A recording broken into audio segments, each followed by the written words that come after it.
پہلا معاشرے کی بیداری کا جو طریقہ امام نے اختیار کیا وہ کیا؟ امام نے خطبات کو دعاؤں کے سانچے میں ڈھال دیا. امام نے خطبات کو دعاؤں کے سانچے میں ڈھال دیا. یہ صحیفہ سجادیہ کی دعائیں نہیں ہیں، یہ نہج البلاغہ کے خطبے ہیں جو دعاؤں کی صورت میں ڈھل گئے ہیں. کوئی خطبہ دے، مجمع جمع کرے، اس پہ الزام لگایا جا سکتا ہے، اس کو گرفتار کیا جا سکتا ہے، مگر ایک بندہ اپنے رب سے راز و نیاز کر رہا ہے، ایک بندہ اپنے رب سے گفتگو کر رہا ہے، تو کون اس کو روک سکتا ہے؟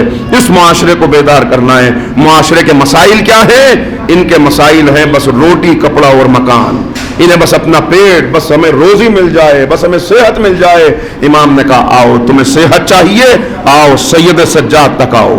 صحت چاہیے، صحت کے لیے یہ دعا پڑھو. بیماری سے نجات چاہیے، یہ دعا پڑھو.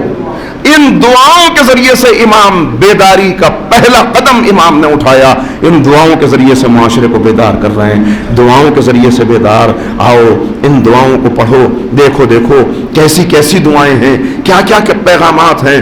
آؤ گے اپنی صحت کے لیے آؤ گے، صحت مادی مسئلہ ہے. اپنے رزق کے لیے آؤ گے، رزق مادی مسئلہ ہے. تم تو بس صحت اور رزق تک محدود ہو گئے ہو.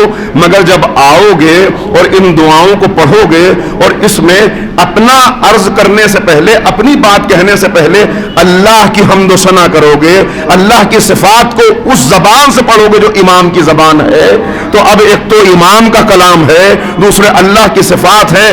آؤ گے مادی مسئلہ لے کر، جاؤ گے مادی مسئلے کا بھی حل لے کر اور اپنی روح کو بھی بیدار کر کے. آؤ مادی مسائل کے لیے پڑھو ان دعاؤں کو پڑھ رہے ہیں. اور اس میں خاص طور پہ کیسی کیسی دعائیں، والد کے حق میں دعا، بیٹے کے حق میں دعا. عجیب انداز سے امام سرحدوں پر جنگ کرنے والے مجاہدوں کے لیے دعا.